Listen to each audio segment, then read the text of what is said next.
Hi, I'm Kim Glover. So I am a PhD student at the George Institute for Global Health and a dietitian by training. So my PhD project is based on food is medicine, particularly produce prescription. So produce prescription means that we provide fresh produce to people who say have diabetes or cardiovascular disease. The focus for my PhD is type 2 diabetes and gestational diabetes. These programs are generally focused on people who are food insecure, so we can help to support them in accessing the types of foods that they need to deal with their diet-related conditions.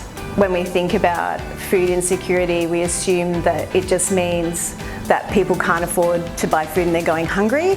However, it's a little bit more nuanced than that. Maybe they just can't afford to buy healthy foods, so they're substituting whole grains for refined grains, or really high quality meats for meats that are highly processed, or they're compromising on quantity, so they're just not being able to satisfy the amount of calories that they need per day. 91% of Australians do not eat enough vegetables, 55% do not eat enough fruit. So that's a lot of fruit and vegetables that are going uneaten at the moment. If we're providing fresh produce to people who have trouble accessing food, it's a lot more food that's going to be eaten. It's going to improve health overall for the average Australian, and maybe go some way to cutting down food waste in Australia. So I think it's going to benefit the food and beverage sector and the whole food system here in Australia. As a PhD student here at the George, I'm supported by a massive team. I have my supervisors, Dr. Megan Gao and Professor Jason Wu. And then we have a project team. So that includes people like Michelle Burns, who is our project manager, and then we have project officers, and they will do things like the day-to-day participant calls and organising of the trial. So on this project, we're collaborating with a number of hospital sites, including RPA, Canterbury, Liverpool, and we hope to bring on board Campbelltown and the Pean Hospital in the future.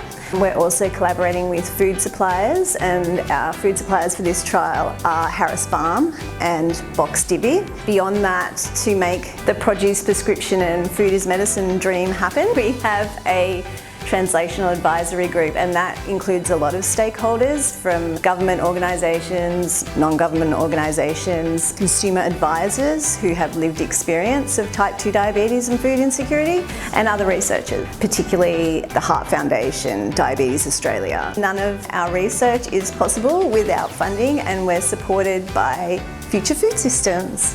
The ultimate goal is to have produce prescription integrated into the Australian healthcare system. So we're hoping that something like Medicare will provide people with fresh produce to help manage their diet-related conditions. Further to that, it's about health equity.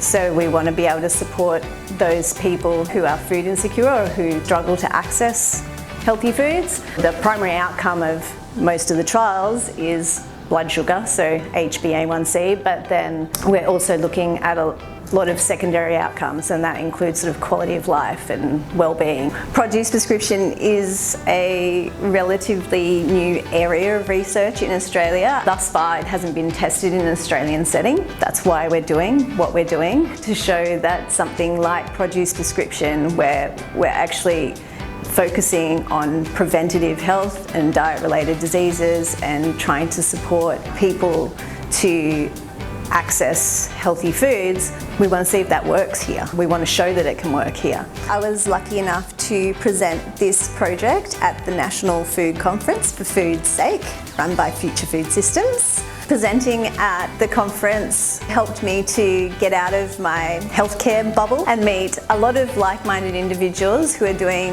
great work within the broader food system. Following my presentation of this project at the For Food's Sake conference, I've been accepted to present at the International Congress of Nutrition, which is in Paris this year. So we'll be taking our work to an international audience, which is exciting.